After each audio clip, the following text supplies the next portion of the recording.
कैसे हैं आप लोग। एक बार वापस से आपका स्वागत है मेरे चैनल में। आज मैं आपके लिए लेके आया हूँ एक टॉपिक। टॉपिक क्या है, हमारे हॉट टॉपिक ही चलता है ये वाला टॉपिक। तो क्यों? क्योंकि हमारे देश में हमेशा चुनाव चलते रहते हैं। हमारे देश में कभी कभी राज्यों के चुनाव चलते रहते हैं, कभी सेंटर के चुनाव, कभी पंचायतों के चुनाव, तो कभी नगर निगम के चुनाव चलते ही रहते हैं।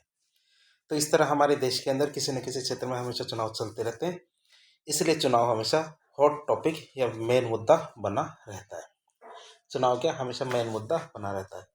आज हम बात करेंगे कि कोई भी व्यक्ति जब चुनाव के अंदर वोट डालता है तो उसके दिमाग में कौन सी बातें चलती रहती है, अर्थात हम किस तरीके से किसी भी कैंडिडेट के लिए जो जनता का जो व्यवहार होता है, बिहेवियर होता है, वो किस तरह जज कर सकते हैं कि जनता इस समय क्या चाहती है, जनता क्या सोच कर वोट करती है, या जनता के लिए कौन कौन से मुद्दे बहुत ज़्यादा इंपॉर्टेंट होते हैं वोट करने के लिए। तो आज हम उन मुद्दों के बारे में बात करेंगे, उन चीज़ों के बारे में बात करेंगे जो जनता अपने आप को इम्पोर्टेंट मानती है चुनाव करते समय या फिर वोट डालते समय। इसी को हम कहेंगे मतदान व्यवहार या वोटिंग बिहेवियर। सबसे पहले बात करेंगे मतदान व्यवहार का मतलब क्या होता है। मतदान व्यवहार को निर्वाचक व्यवहार के रूप में भी जाना जाता है। ये राजनीतिक व्यवहार का एक रूप होता है। ये क्या होता है? राजनीतिक व्यवहार का ही एक रूप होता है। इसका मतलब या इसका आशय है कि किसी राजनीतिक या किसी लोकतांत्रिक राजनीतिक प्रणाली में चुनाव के संदर्भ में मतदाताओं का व्यवहार क्या है। क्या चुनाव के संदर्भ में क्या है, मतदाताओं का व्यवहार क्या है, इस चीज को इससे देखते हैं। बात करें मतदान व्यवहार या फिर मतदान व्यवहार का अध्ययन, इन सबको कुछ तरीकों से हम देख सकते हैं कि कुछ लोग क्या कहते हैं इनके बारे में। सबसे पहले आता है प्लानो एंड रिक्स क्या कहते हैं। क्या प्लानो एंड रिक्स क्या कहते हैं इसके बारे में, कि सार्वजनिक चुनाव में लोग किस प्रकार वोट देते हैं। क्या जब मतदान व्यवहार की बात करें तो प्लानो और रिक्स क्या कहते हैं इस बारे में, सार्वजनिक चुनाव में लोग किस प्रकार वोट देते हैं, इससे संबंधित अध्ययन क्षेत्र को ही मतदान व्यवहार कहते हैं। कि जब इसके बारे में आप अध्ययन करना शुरू करते हो तो इसी को हम क्या कहते हैं, मतदान व्यवहार कहते हैं। और इसमें वो कारण शामिल होते हैं जो लोग मतदान उसी प्रकार क्यों करते हैं, इस चीज़ को भी हम इसके अंदर पढ़ते हैं। कि कोई भी व्यक्ति या कोई भी समुदाय, कोई भी क्षेत्र में भाई किसी खास पार्टी को खास पसंद किया जाता है, और उसको जब भी चुनाव होते हैं तो उसको विशेष रूप से मतदान में जीताने की कोशिश की जाती है। तो ऐसे कौन कौन से कारण हैं कि लोग उसको पसंद करते हैं, किसी खास पार्टी को कुछ लोग नापसंद करते हैं, तो उसमें ऐसी कौन कौन सी कमियां होती है जिसके कारण उसको नापसंद करते हैं। गार्डन और मार्शल क्या कहते हैं, गार्डन मार्शल क्या कहते हैं कि मतदान व्यवहार का अध्ययन उन निर्धारकों पर एकाग्र होता है। क्या मतदान व्यवहार का अध्ययन क्या उन निर्धारकों पर एकाग्र होता है कि लोग एक खास तरीके से मतदान क्यों करते हैं, और इस बारे में लिए गए जो निर्णय है ना, उस तक वो कैसे पहुंचते हैं कि हमें किस पार्टी को पसंद करना है, किस पार्टी को नापसंद करना है, लोग इस निर्णय तक कैसे पहुंचते हैं, इसको हम पढ़ते हैं किसके अंतर्गत, गार्डन मार्शल के अनुसार। फिर बात करें ओइनम कुलाबिदु। क्या ओइनम कुलाबिदु की बात करें तो वो क्या कहते हैं कि मतदान व्यवहार को ऐसे व्यवहार के रूप में परिभाषित किया जा सकता है, या मतदान व्यवहार को ऐसे व्यवहार के रूप में परिभाषित किया जा सकता है जो कि मतदाता की पसंद, प्राथमिकता, विकल्प, विचारधाराओं, चिंताओं, समझौतों और कार्यक्रमों को साफ साफ प्रतिबिंबित करता है, कि दिखाता है कि उसकी क्या क्या विचार है, चिंता है, समझौते हैं, कार्यक्रम, विकल्प, प्राथमिकता, पसंद, इन सब को साफ साफ बताता है कि वो किसको वोट देता है, जो कि विभिन्न मुद्दों से जुड़े होते हैं। समाज और राष्ट्र से संबंधित प्रश्नों से संबंधित भी होते हैं। समाज और राष्ट्र से संबंधित प्रश्नों से संबंधित होते हैं। फिर आता स्टीफन वाजपेयी साहब क्या कहते हैं कि मतदान व्यवहार के अंतर्गत व्यक्तिक मनोवैज्ञानिक नामिति, क्या व्यक्तिक मनोवैज्ञानिक नैमिति तथा उनका राजनीतिक क्रिया के साथ साथ सांस्कृतिक विन्यास, क्या राजनीतिक क्रिया के साथ साथ सांस्कृतिक विन्यास जैसे संचार प्रक्रिया और चुनाव पर उनका प्रभाव शामिल होता है। तो ये थोड़ी सी कठिन परिभाषा है, लेकिन हम इसको देख सकते हैं, कंसिडर भी कर सकते हैं कि मतदान व्यवहार क्या होता है। तो स्टीफन वाजपेयी की ये परिभाषा थी। अब हम देखेंगे मतदान व्यवहार की। तो मतदान व्यवहार का क्या महत्व है, मतदान व्यवहार के बारे में हम इतना पढ़ते हैं, ऐसे क्या कारण है कि ये बहुत ज़्यादा इम्पोर्टेंट हो जाता है। तो मतदान व्यवहार का महत्व देखें तो सेफोलॉजी अर्थात चुनाव विश्लेषण राजनीतिक विज्ञान की एक शाखा है। चुनाव विश्लेषण क्या है? राजनीतिक विज्ञान की एक शाखा है जिसमें मतदान व्यवहार का वैज्ञानिक अध्ययन किया जाता है। इसमें क्या करते हैं, मतदान व्यवहार का वैज्ञानिक अध्ययन किया जाता है। यह एक शब्दावली है। क्या? यह एक नई शब्दावली है जिसे अमेरिकी राजनीति विज्ञानियों तथा राजनीतिक समाजशास्त्रियों ने लोकप्रिय बनाया है। जो मतदान व्यवहार है एक नई शब्दावली, पहले इसको अध्ययन नहीं किया जाता था, लेकिन अब क्या अमेरिकी राजनीतिक विज्ञानियों और जो हमारे राजनीतिक समाजशास्त्री है वो इसको बहुत ज़्यादा पसंद करते हैं और इसको बहुत ज़्यादा लोकप्रिय बनाने की कोशिश करते हैं। अब बात करें हम मतदान का अभिलेखित इतिहास। जो मतदान है तो मतदान का अभिलेखित इतिहास ग्रीक पोलिस तक जाता है। मतदान व्यवहार के लिए आधुनिक शब्द सेफोलॉजी की उत्पत्ति भी ग्रीक सैक्रस शब्द है वहाँ से हुई है।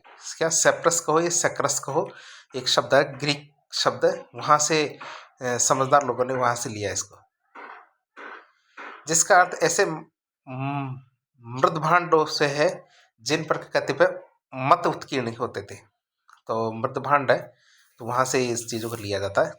विशेष तौर पर राज्य के लिए खतरनाक वस्तुओं से संबंधित होते थे, तो वहाँ से इस शब्द को लिया गया है। किसको? हमारे सेफोलॉजी को। निम्नलिखित कारणों से हम देखते हैं मतदान व्यवहार का अध्ययन बहुत ज़्यादा इंपॉर्टेंट है। तो ऐसे कौन कौन से कारण हैं जिनकी वजह से हम ये मानते हैं कि मतदान व्यवहार को पढ़ना इतना इम्पोर्टेंट है?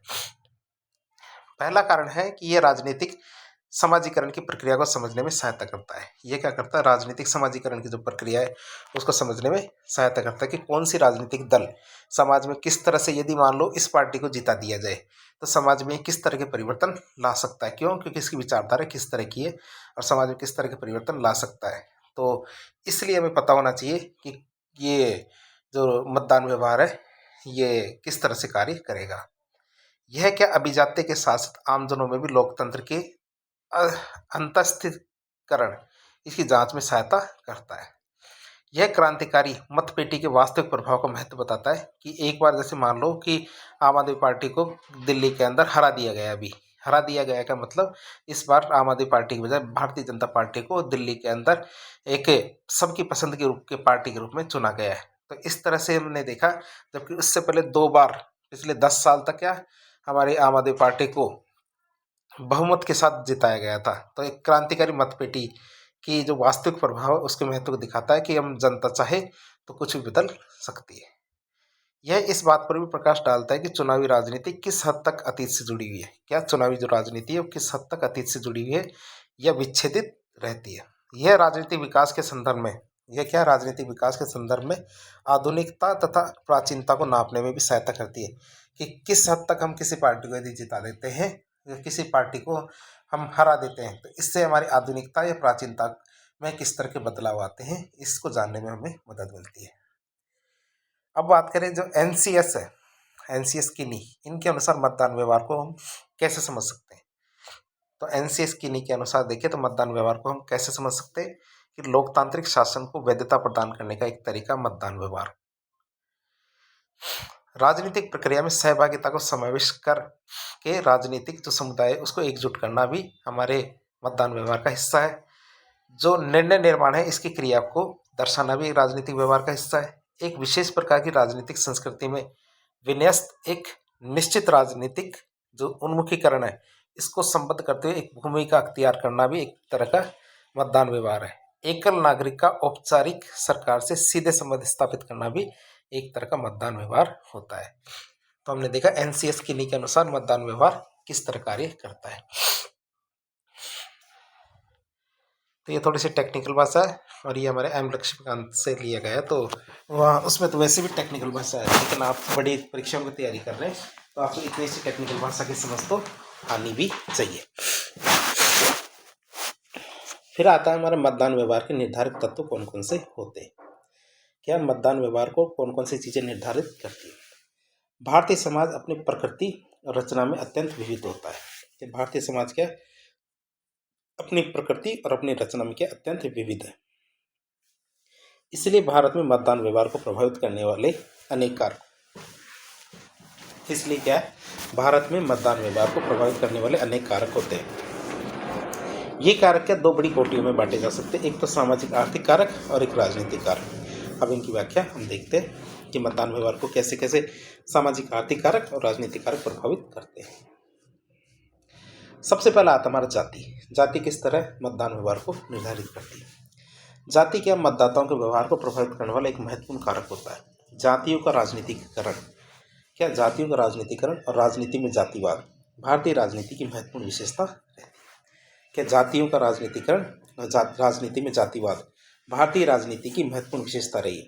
रजनी गोठानी के अनुसार भारतीय राजनीति जातिवादी है तथा जाति राजनीतिकृत हो गई है।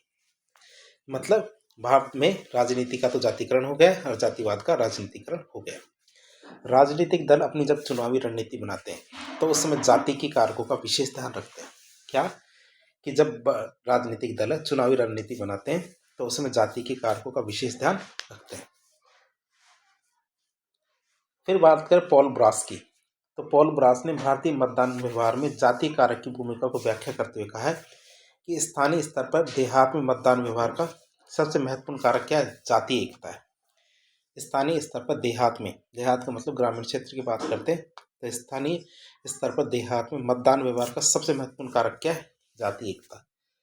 बड़ी और महत्वपूर्ण जातियां अपने चुनाव क्षेत्र में अपने ही जाति के किसी नामी गिरामी सदस्य को समर्थन देती है या ऐसे राजनीतिक दल का समर्थन करती है जिससे उसकी जाति के सदस्य अपनी पहचान स्थापित करते हैं।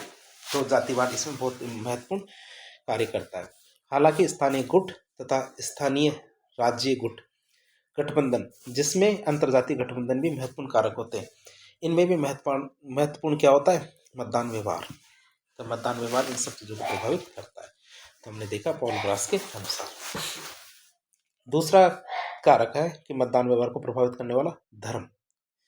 धर्म की बात करें तो धर्म एक अन्य महत्वपूर्ण कारक होता है जो मतदान व्यवहार को प्रभावित करता है। राजनीतिक दल क्या करते हैं कि जो सांप्रदायिक प्रचार है उसमें शामिल होते हैं। राजनीतिक दल क्या सांप्रदायिक प्रचार में शामिल होते हैं और मतदाताओं की धार्मिक भावनाओं का शोषण करते हैं। क्या मतदाता होते हैं तो उनकी धार्मिक भावना का शोषण करते हैं।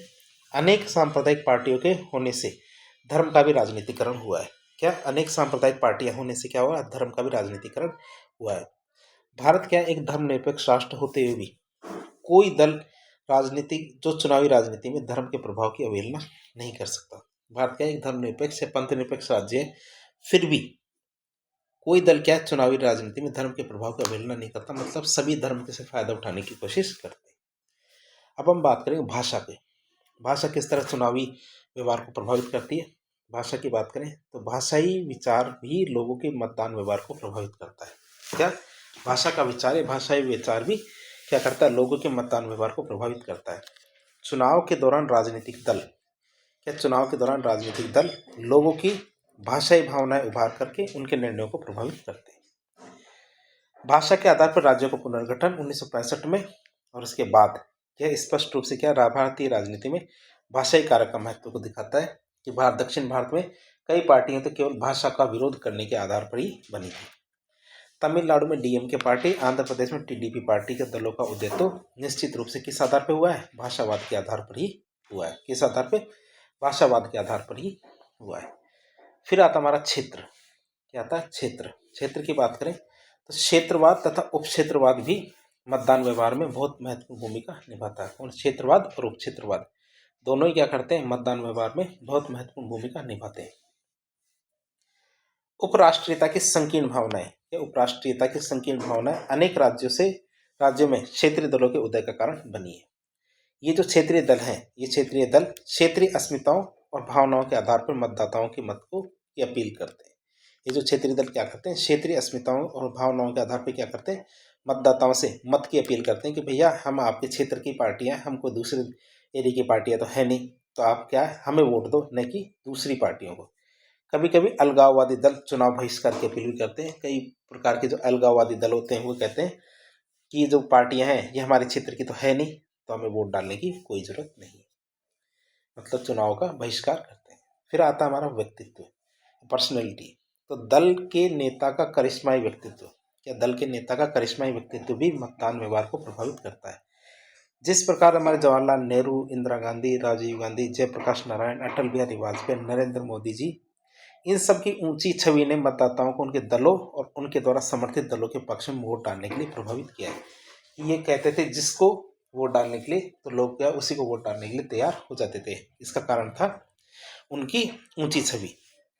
उसी प्रकार राज्य स्तर पर भी क्षेत्रीय दलों के नेता का जो करिश्माई व्यक्तित्व होता है वो चुनाव में लोकप्रिय समर्थन का महत्वपूर्ण कारक रहता है। तो इसे कहते हैं व्यक्तित्व। फिर आता धन। तो धन बिन कुछ नहीं होता। मतलब धन की बात करें तो मतदान व्यवहार की व्याख्या करते हुए धन या पैसे की अनदेखी नहीं की जा सकती।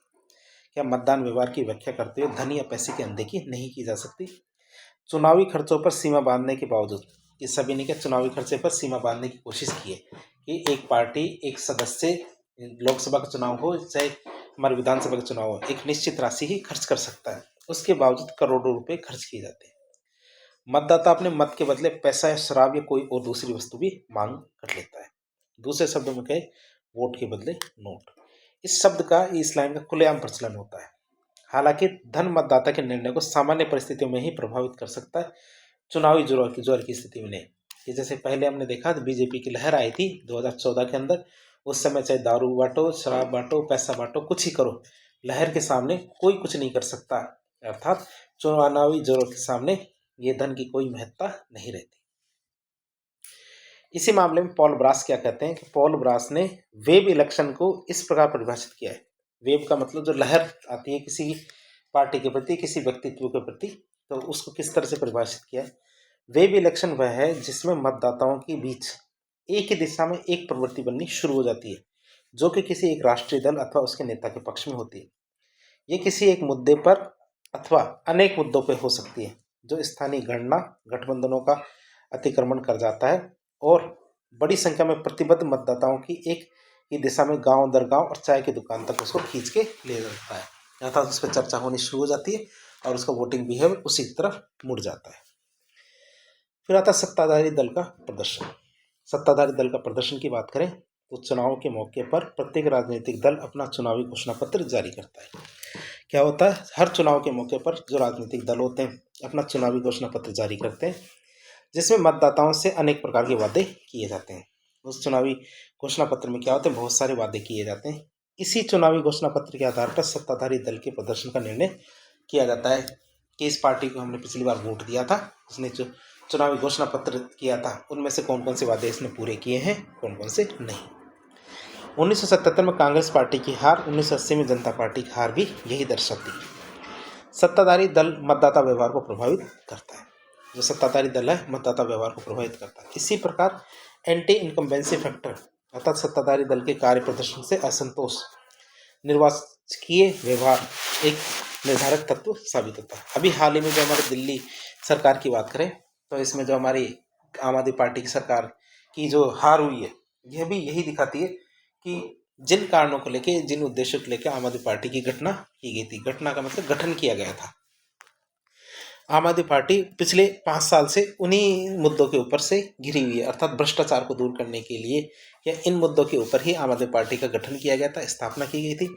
लेकिन आम आदमी पार्टी पिछले 5 साल तक इन भ्रष्टाचार के मुद्दों में कभी जेल आना, कभी जेल जाना, कभी कौन जेल जा रहा है, कभी कौन जेल नहीं जा रहा है, या फिर इन्हीं मुद्दों के ऊपर क्या सरकार को घेरा गया था। तो इसलिए वह मतदान व्यवहार को बदल देती है और इसमें आम आदमी पार्टी को शिकस्त मिलती है।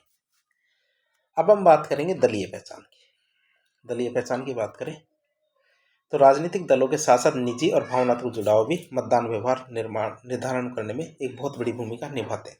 क्या राजनीतिक दलों के साथ निजी और भावनात्मक जुड़ाव होता है, तो ये चीज़ भी क्या करते हैं, मतदान व्यवहार निर्धारण में बहुत बड़ी भूमिका निभाते हैं। जो लोग किसी दल के साथ अपनी विशेष पहचान जोड़ते हैं वे लाख कमियां या खूबियों के बावजूद उसी दल के लिए मतदान करेंगे। दलीय पहचान विशेषकर 1950 और 1960 के दशकों में तो बहुत मजबूत थी, लेकिन 1970 के दशक में इसमें गिरावट आई है। क्या दलीय पहचान। फिर आता है विचारधारा। क्या आती है, फिर विचारधारा की बात करें तो किसी राजनीतिक दल के द्वारा जो पोषित विचारधारा होती है। क्या हर राजनीतिक दल क्या है, कोई ना कोई विचारधारा रखता है, लेकिन अब क्या जितने भी दल आ रहे हैं उनकी क्या एक मिश्रित विचारधारा हो रही है। लेकिन हमारे जैसे सीपीआई, सीपीआईएम होते हैं या भारतीय जनता पार्टी है, इनकी विचारधारा तो स्पष्ट है, इनकी विचारधारा तो क्या स्पष्ट है। लेकिन बहुत सारे जो राजनीतिक दल जैसे एनपीपी है, भारतीय राष्ट्रीय कांग्रेस है, आम आदमी पार्टी, बहुजन समाज पार्टी, तो इनकी विचारधारा कोई स्पष्ट नहीं है। क्या इनकी विचारधारा स्पष्ट नहीं है। तो विचारधारा की बात करें तो किसी राजनीतिक दल द्वारा पोषित विचारधारा भी मतदाता के जो निर्णय है इसको प्रभावित करती है। कुछ लोग समाज में कुछ विचारधाराओं जैसे साम्यवाद, पूंजीवाद, लोकतंत्र, धर्मनिरपेक्षता, देशभक्ति, विकेंद्रीकरण आदि के प्रति क्या होते हैं, प्रतिबद्ध होते हैं। इन सब के प्रति क्या होते हैं, प्रतिबद्ध होते हैं। ऐसे लोग उन्हीं दलों के जो उम्मीदवार होते हैं उनको वोट देते हैं और उनकी विचारधारा को ही मानते हैं। लेकिन ये बात उल्लेख करना जरूरी है कि ऐसे लोग क्या होते हैं, बहुत कम होते हैं जो विचारधारा के प्रति सीरियस होते हैं और विचारधारा से प्रभावित होकर ही वोट डालते हैं। इनकी संख्या कुछ ज़्यादा नहीं होती है। अब बात करते हैं वोटिंग बिहेवियर को प्रभावित करने वाले और दूसरे कारण कौन से कारक होते हैं। अन्य कारकों की बात करें तो ऊपर जितने भी कारक दिए गए उनके अलावा और भी बहुत सारे कारक हैं जो भारतीय मतदाता के मतदान व्यवहार को निर्धारित करते हैं। जैसे कि जब चुनाव होगा तो चुनाव से जस्ट पहले कौन कौन सी राजनीतिक घटनाएं घटित हुई, जैसे कोई युद्ध हो गया, किसी नेता की हत्या हो गई, भ्रष्टाचार की अपकीर्ति हो गई। जैसे आम आदमी पार्टी के लिए यही चीज़ नुकसानदायक रही थी कि जैसे अभी दिल्ली चुनाव हुए थे, दिल्ली चुनाव से पहले बहुत सारी भ्रष्टाचार की घटनाएं आम आदमी पार्टी के जो नेता थे उन पर लगाई गई थी। चुनाव के समय की जो आर्थिक दशाएं होती है, जैसे महंगाई है, खाद्य की कमी है, बेरोजगारी, ये भी कई बार क्या है चुनाव व्यवहार को प्रभावित करती है। गुटबाजी भारतीय राजनीति में नख से सिख तक एक विशेषता है ये गुटबाजी की। तो फिर बात करें आयु, मतलब वृद्ध क्या सोचते हैं, युवा क्या सोचते हैं। लिंग की बात करें, महिलाएं क्या सोचती है, पुरुष क्या सोचते हैं। ये भी चीज़ों को प्रभावित करते हैं कि शिक्षा के शिक्षित और अशिक्षित लोग कैसे सोचते हैं। बसावट की बात करें तो ग्रामीण लोग कैसे सोचते हैं, नगरीय लोग किस तरह का सोचते हैं, धनी और निर्धन लोग कैसे सोचते हैं, परिवार और नातेदारी, उम्मीदवारी की उन्मुखता, चुनाव अभियान, राजनीतिक परिवार की पृष्ठभूमि, मीडिया की भूमिका, तो ये सभी चीज़ें निर्धारित करती है कई बार किसी भी व्यक्ति के अंदर, ये मतदाताओं के अंदर जो चुनावी व्यवहार है उसको डिसाइड करने की। तो ये सब चीज़ें डिसाइड करते हैं चुनावी व्यवहार कैसा होगा, अर्थात वोट किसको मिलेगा। अब हम बात करें चुनाव या मतदान व्यवहार में मीडिया की क्या भूमिका है। तो निम्नलिखित बिंदुओं से हम क्या है चुनाव और मतदान व्यवहार में मीडिया की भूमिका को देख सकते हैं। पहला आता है हमारा सूचना का प्रसार। जनता तक कोई भी पार्टी कैसा कर रही है, अच्छा कर रही है, बुरा कर रही है, उसके जो चुनावी मुद्दे होते हैं या घोषणा पत्र होते हैं उनमें किन चीज़ों को शामिल किया गया है और किन चीज़ों को नहीं, ये सब कौन बताता है, हमारी मीडिया ही बताती है। तो सूचना प्रसार ये सबसे प्रमुख कार्य होता है हमारे मीडिया का। तो बात करें चुनाव से संबंधित सूचना प्रसार, विशेषकर चुनाव प्रक्रिया के दौरान, विशेषकर कब, चुनाव प्रक्रिया के दौरान सभी हितधारकों के लिए बहुत महत्वपूर्ण होता है। चुनाव की घोषणा करना, नामांकन, जांच, चुनाव अभियान, सुरक्षा व्यवस्था, मतगणना, परिणामों की घोषणा, ये सब हमें क्या है मीडिया के माध्यम से पता चलता है। इन सबको व्यापक स्तर पर प्रचार प्रसार करने की जरूरत होती है। मतदाताओं को कुछ बुनियादी बातों की जानकारी, जैसे चुनाव कब होगा, कहाँ होगा, कैसे होगा, इस सब की जानकारी कहाँ से मिलती है, मीडिया से मिलती है। यहाँ तक कि अंतिम समय में जो परिवर्तन होते हैं, मतदान आयोजन होते हैं, आदर्श आचार संहिता का उल्लंघन हुआ है, चुनावी खर्च सीमा का उल्लंघन हुआ है, किसी भी प्रकार की कोई दुर्घटना हुई है अथवा अशांति आदि की सूचना न केवल आम लोगों को बल्कि चुनाव आयोग को भी मीडिया से ही देखने को मिलती है। चुनाव आयोग को क्या मीडिया से देखने को मिलती है। चुनाव प्रसार की बात करें, फिर बात करें समाचार पत्रों की। समाचार पत्रों और समाचार चैनलों ने उत्साहपूर्वक उम्मीदवारों की शैक्षणिक और आर्थिक स्थिति और उनकी जो आपराधिक पृष्ठभूमि है संबंधित सूचनाओं का भरपूर उपयोग किया है, जो कि उनके द्वारा जो शपथ पत्र दायर किए जाते हैं उनमें होती है, और उन्हें चुनाव आयोग तत्काल अपनी वेबसाइट पर प्रकाशित कर देता है।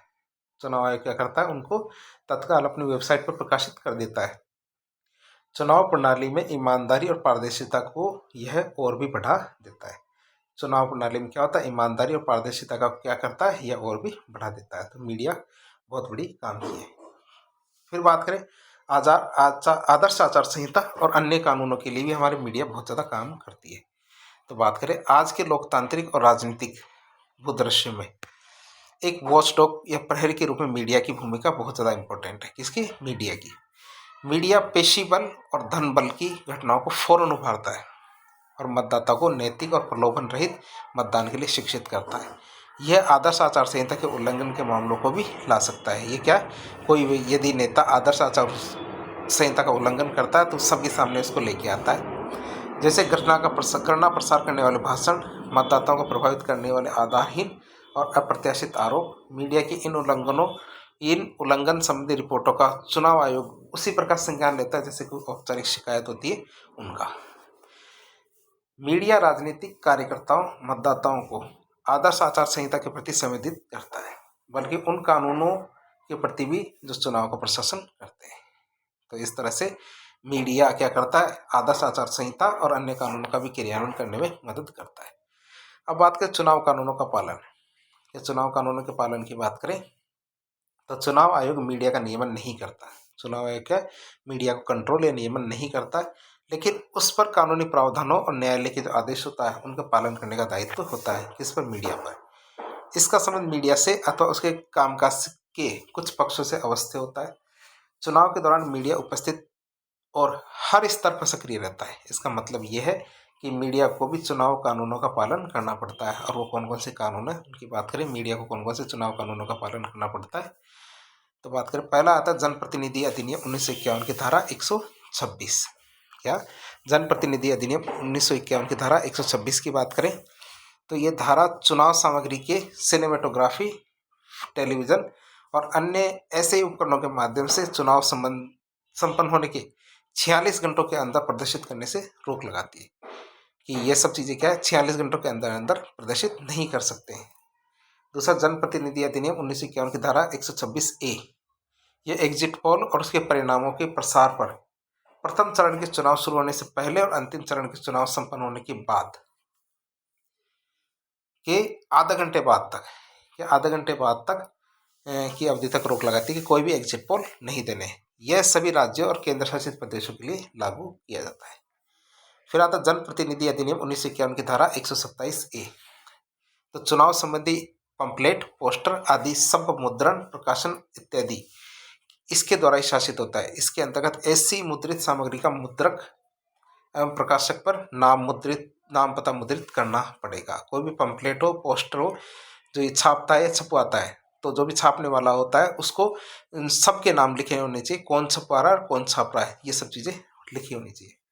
भारतीय दंड संहिता की धारा 171H की बात करें तो यह चुनाव लड़ रहे जो उम्मीदवार होते हैं उसकी अनुमति के बिना विज्ञापन के खर्चों पर रोक लगाता है कि कोई जो उम्मीदवार चुनाव लड़ रहा है उसकी अनुमति के बिना कोई भी विज्ञापन पर खर्चा नहीं करेगा। फिर आता है हमारे मीडिया की, तो मतदाता शिक्षण और सहभागिता में भी मीडिया बहुत ज़्यादा कार्य करता है। मतदाता जागरूकता और सहभागिता सुनिश्चित करने की जो मीडिया की प्रतिबद्धता है, प्रतिबद्धतापूर्ण साझेदारी है, उसकी बहुत बड़ी गुंजाइश है। यह चुनाव आयोग मीडिया के बीच संबंधों का बहुत संभावनाशील क्षेत्र होता है। तो चुनाव आयोग क्या है? मीडिया के बीच में क्या संबंधों का बहुत संभावनाशील क्षेत्र होता है। मतदाता को जो जानना चाहिए वो और जो कानून जानते हैं, क्या मतदाता को जो जानना चाहिए और जो कानून को जानते हैं, इन दोनों के बीच हमेशा एक अंतर रहा है। विशेषतः निबंधन, EPIC, पहचान प्रमाण, मतदान केंद्र की परिस्थिति, EVM के उपयोग, चुनाव का समय, धन बल, बाहुबल के उम्मीदवारों का उपयोग, ये सब क्या होते हैं, कुछ चीज़ें जनता को पता होनी चाहिए, कुछ चीज़ें जनता को पता होने की कोई ज़रूरत नहीं है। मतदाता को इनके बारे में पूर्ण जानकारी होनी चाहिए। जब वह है मतदान के लिए अपने मताधिकार का प्रयोग करने जाता है तो कुछ बातों को उनसे ज़रूर पता होना चाहिए।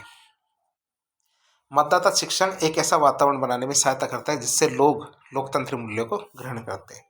मीडिया और जो हमारे नागरिक समाज है, ये मीडिया और जो हमारा नागरिक समाज है, इनकी ऐसे वातावरण को बनाने में महत्वपूर्ण भूमिका होती है। समाज के सभी वर्गों के मतदाताओं की जो सहभागिता होती है, क्या समाज के सभी वर्गों के जो मतदाताओं की सहभागिता को सुनिश्चित करने के लिए उसमें जागरूकता बढ़ाना बहुत ज़्यादा जरूरी है। खासकर किसके अंदर? क्या खासकर हमारे नवयुवक, बेरोजगार और दूर दराज के इलाकों के जो लोग होते हैं उनके अंदर, और साथ ही साथ सामाजिक आर्थिक रूप से जो कमज़ोर वर्ग के लोग हैं उनको भी जागरूक बनाना बहुत ज़्यादा जरूरी है। समाज के ऐसे हिस्से के संपर्क में मीडिया के माध्यम से ही संभव है। क्या समाज के ऐसे हिस्से के संपर्क है ना, जो मीडिया के माध्यम से ही संभव है, मीडिया ही इनसे संपर्क कर सकता है। इसके अलावा जो हमारे नागरिक समाज और क्षेत्र आधारित संगठन है, इनकी भी इसमें विशेष भूमिका होती है। चुनाव आयोग के पास क्या आयोग तथा मीडिया घरानों संस्थाओं के बीच में परस्पर सहयोग के लिए आपसी संलग्नता का एक फ्रेमवर्क और खाका मौजूद है। आयोग क्या है? मीडिया से ये उम्मीद करता है, जो चुनाव आयोग है ये मीडिया से ये उम्मीद करता है कि वह लोगों को लोकतांत्रिक चुनाव में भाग लेने के लिए स्वैच्छिक रूप से सूचित करे, प्रेरित करे और एक सुविधा प्रदायक के रूप में भूमिका निभाए। कौन? मीडिया। फिर सरकारी मीडिया का क्या दायित्व है? सरकारी मीडिया के दायित्व की बात करें तो चुनाव संबंधी समाचारों, विश्लेषणों के प्रसार में सार्वजनिक प्रसारक और पब्लिक ब्रॉडकास्टर से अपेक्षा की जाती है कि वे तटस्थता, वस्तुपरकता के उदाहरण प्रस्तुत करें। कौन कौन? जो हमारे सार्वजनिक प्रसारक और पब्लिक ब्रॉडकास्टर है, इनसे अपेक्षा की जाती है कि वे क्या है, तटस्थता और वस्तुपरकता के उदाहरण प्रस्तुत करें एवं विभिन्न दिशा निर्देशों का पालन करें। चुनाव आयोग का प्रसार भारती के साथ अच्छा तालमेल रहता है। क्या? चुनाव आयोग का प्रसार भारती के साथ अच्छा तालमेल है, जिसके अंतर्गत मान्यता प्राप्त जो राष्ट्रीय और राज्य स्तरीय दल है, इनको निःशुल्क प्रसारण का समय दिया जाता है, ताकि चुनाव प्रसार के मामले में बराबरी के साथ लड़ा जा सके। क्या? चुनाव का प्रसार के मामले में क्या है, बराबरी के मामले से लड़ा जा सके, ताकि कोई भी पार्टी ये ना कहे कि हमें तो अपनी पार्टी के बारे में प्रचार करने का समय ही नहीं मिला या फिर प्लेटफॉर्म ही नहीं मिला। इस तरह से राजनीतिक दल देश के किसी भी कोने तक अपनी पहुंच बना सकते हैं। यही नहीं, मतदाता जागरूकता प्रसार आम लोगों को उनके मताधिकार के बारे में शिक्षित करने के प्रसार भारती का महत्वपूर्ण योगदान है, जिसमें चुनाव प्रक्रिया में सबको शामिल करना संभव हो पाएगा। चुनाव आयोग जैसे PIB, DAVP, राष्ट्रीय फिल्म विकास निगम, क्षेत्रीय प्रचार निदेशालय, सॉन्ग एंड ड्रामा डिवीजन सहित अनेक केंद्रीय और राज्य स्तरीय सूचना निदेशालय विभागों को इस दायित्व में हिस्सा दे के लिए आगे आने का आह्वान करता है। तो इस तरह आज के लेक्चर में हमने मतदान व्यवहार के बारे में बहुत कुछ जानने की कोशिश की। ये थोड़ी सी टेक्निकल लैंग्वेज के साथ था। क्यों? क्योंकि हमारे लक्ष्मीकांत वैसे टेक्निकल बुक रहती है। तो ये टॉपिक हमने M लक्ष्मीकांत से लिया था। तो थोड़ी सी टेक्निकल है, थोड़ी सी आप कोशिश कीजिए समझ बनाने की। क्यों? क्योंकि मैंने भी काफ़ी कोशिश की है ताकि आपको इस टॉपिक से अच्छी समझ दे सके। तो इस प्रकार के इन्फॉर्मेटिव वीडियो देखने के लिए हमारे चैनल से जुड़े। वीडियो पसंद आया तो वीडियो को लाइक करें, चैनल को सब्सक्राइब करें। हम आपके लिए काफ़ी मेहनत कर रहे हैं, तो यदि आप चैनल पर नए हैं तो चैनल को सब्सक्राइब करके ज़रूर जाएं। धन्यवाद।